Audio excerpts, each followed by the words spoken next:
Alright, guys. I'm back. I know it's been a while. Life just gets in the way sometimes. But I've been looking and studying and trying to figure out the best way to say stuff. Because I know with the whole pandemic and some of the stuff said in my videos wasn't exactly YouTube friendly or anything, but thankfully I didn't have an extreme amount of response on those videos. Otherwise, I probably would have got kicked off there. But anyway, moving on past that, I'm also looking at the whole food crisis and shortages and everything going on now in early 2022. And guys, I know simple steps that we can take to alleviate this. The governments will never, ever say that this is right. They'll say that it's the furthest thing from it. But honestly, it's not going to be all that bad. These simple steps are: if you don't grow your own food, start. If that means you're living in New York City in a little studio apartment, guess what? They make pots. You can get plastic pots fairly cheap, dirt fairly cheap, and everything still. And you get seed. If you are going to buy seed, now they're coming out now and saying that seed that you save can be unsafe. Well, if that's the case, then all seed would be unsafe. But no, according to them, only the seed that you save from heirloom vegetables is unsafe. You gotta buy the specific GMO seed made by Monsanto. Well, I'm here to say that's complete and utter BS. Just quite simple. So, what you do is buy heirloom seed. Yes, it is more expensive. And every year, save your own seeds. And share them with a neighbor. Share them with a community. Whatever. Depends on how much you have. Yeah, if we all do that, and instead of going and buying all our own seed, we save our seed, well, then the seed market will almost collapse. Not fully or anything, and that's quite simply because for large-scale farmers, and when I say large-scale, I mean 500 plus acres. And a lot of them do not have the space to store, 400 or 500 bushels worth of corn from year to year, or 400 or 500 bushels of soybeans. Now, with heirlooms, remember, you cannot use herbicides on them. So no Roundup, no 2,4-D, none of that stuff. You can't do it because you'll kill your plants. So yes, that means you'll have to either hoe the weeds, pull the weeds. Shoot, they make a flame weeder now. You can actually burn them off, which is really cool and actually kind of fun. But so save your seed and buy heirloom seed. If you not buy heirloom organic seed, go for it. I would not say that is mandatory, but heirloom at minimum. Now, also, if we're doing that, go a step further and start making your own fertilizers. They're not as hard as people think. And I don't mean just compost. Compost is very, very important. but it is a biostimulant, which means it's got a lot of bacteria and fungi and all that stuff in it that's good for your soil. Nutrient-wise, there's not a whole heck of a lot there on a traditional P&K test, at least. Everyone knows if you use it and everything, chances are you will only need little to no commercial fertilizer. But they also have different ways of making other organic fertilizers. Some of them you can make right in your house. It's no big deal. It stinks a little bit, so you may want to do it if you got access to, a porch, a veranda, balcony, whatever it is. Make them out there, or just that way, you don't get the smell in the house. Personally, I don't mind the smell. They do work very well. And for any farmers or gardeners or whatever that are currently in production, look for ways to either cut costs with using little to no commercial fertilizer, incorporating cover cropping with compost and animals. That's another thing, as they're wanting to get rid of all the animals. Well, guess what?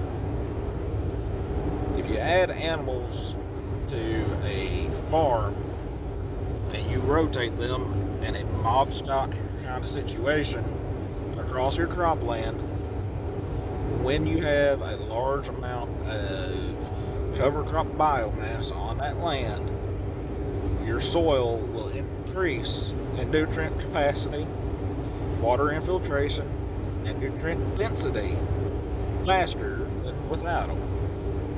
And I don't mean just a little bit.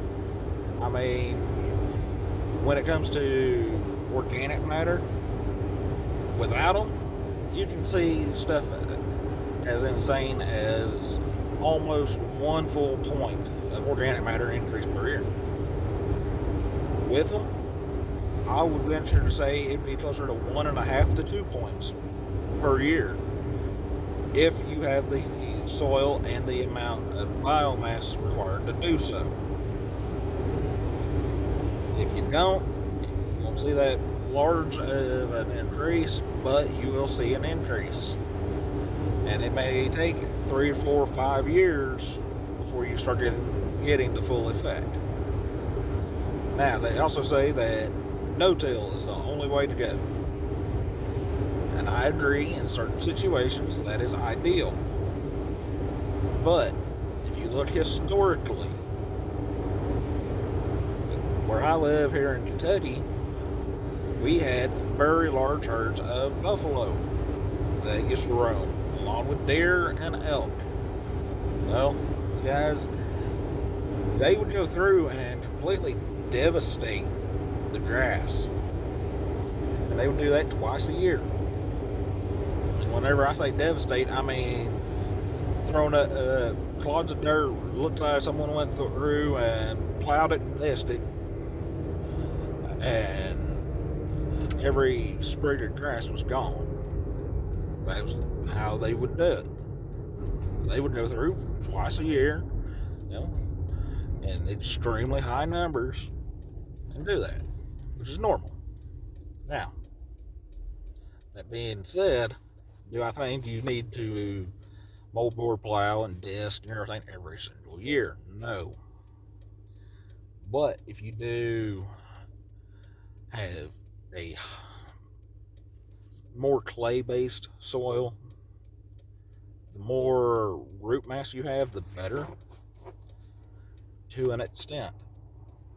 Now, if you're going to try to work your soil and get a crop off your soils more readily, you will have to do tillage, or you have to spray a whole bunch of herbicides and chemicals. Well, herbicide costs a lot of money. Yes, gas and diesel does cost a lot as well. You'll just have to pencil it out and figure out what one it would be cheaper. Or, that being said, not everyone is in that situation. Sometimes, when it comes to farming, it's not just economically but environmentally why we do stuff. And I know in some of my videos you've seen me bush hogging a really steep stinking hill. Well, that steep hill was partly used for pasture. The other part of it was for wildlife habitat. We bush hogged that hill once, maybe twice a year. And we peel it down to about 2 inches tall. So, it's no wonder I was running over all them honey locust saplings and briars and everything. But that allows for regrowth, and it also allows for all the wildlife that needs that land for habitat to have that land for habitat. But at the same time, it was allowing our horses to get in there and eat the fresh green grass and everything. Now, as far as our food shortage goes, once you've started growing your own food, saving your own seed, and doing your own fertilizer, folks, I'm here to say, if you can't grow corn, because I've looked into it myself, I've looked into becoming a seed manufacturer almost. It would be a seed producer and distributor. Well, I've looked into it, and if I can't produce seed and sell it at a profit at $1 per pound for corn seed, guys, I don't need to be in business. That's $55 a bushel. Right now, the price of corn is $7 a bushel. So, yes, there are a lot of requirements and regulations for seed. Now, if I go through and say that it is unverified seed, or I do a germination rate test on it and that kind of stuff, and run it through a grain cleaner, well then, guys, that'll get me what I need. And it's not going to cost me hardly anything more. A little more time is all. Soybeans. Because I know for a fact I could produce soybeans or soybean seed, at least, for under $1 a pound. I know I can do it same with corn. I'm not going to say that it's good to tell everyone this, but I want everyone to know. Because unlike a lot of people, especially here in the States, I'm not all about money. Yes, don't get me wrong, I do really like money. Tell me someone who doesn't. But I am more interested in feeding this world and people than I am about making $1. Because, guys, right now I'm on my way to work. I work a normal job. So as long as my farm pays the fuel bill and the insurance bill at the end of the year, guess what? I'm not worried about it. And so that being said, if everyone in this country started doing that, then we would end up with newer varieties of fruits and vegetables and nuts and berries. So that works out there. If you have a little bit of land, then you can raise livestock, whether that's chickens, goats, turkeys, ducks, sheep, cattle, whatever. Raise some sort of a food animal if possible. Food animals in particular not only produce meat, but is also fertilizer in the form of manure. And also, if it's a dairy animal, you're getting the milk that you can use. And once that animal gets old, then you can process it for meat. So there's 3 purposes for those animals. Now, as well,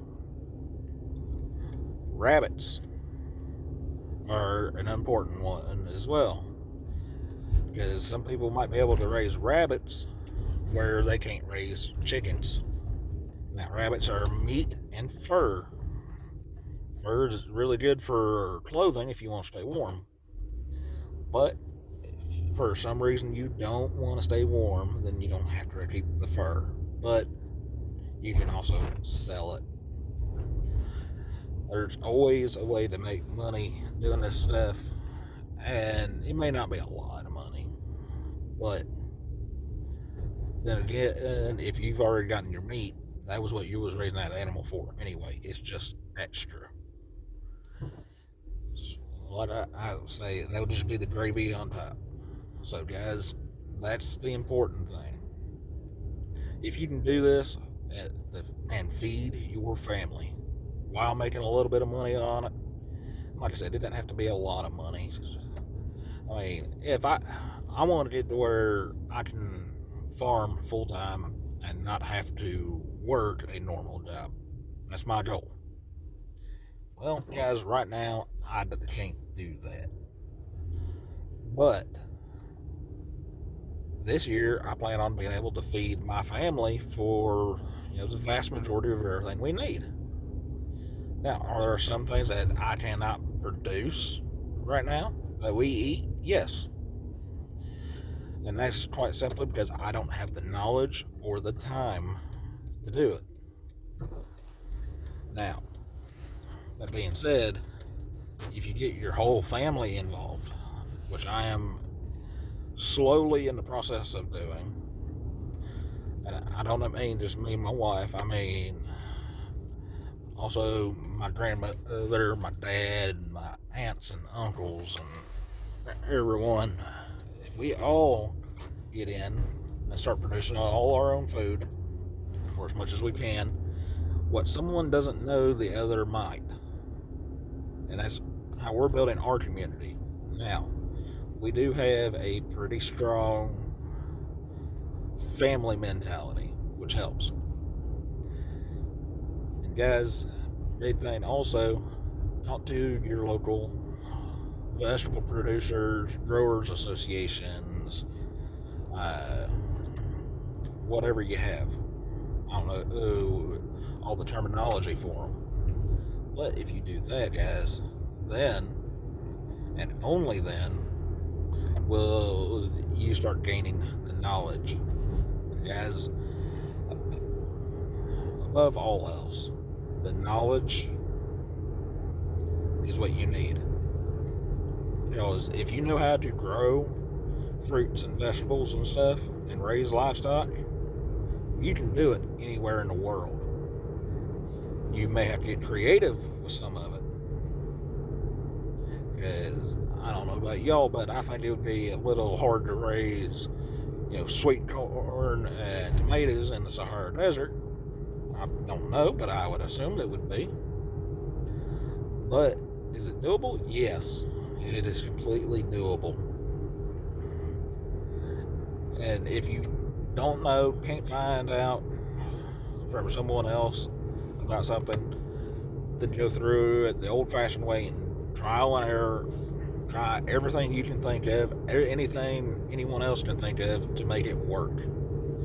And when you find what works, do it again. Make sure it will work twice. If it works twice, write it down, let everyone else know.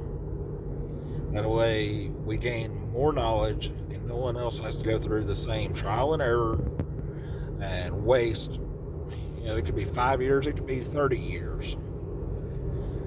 Trying to figure out the same thing you figured out. So we need a worldwide collective of better knowledge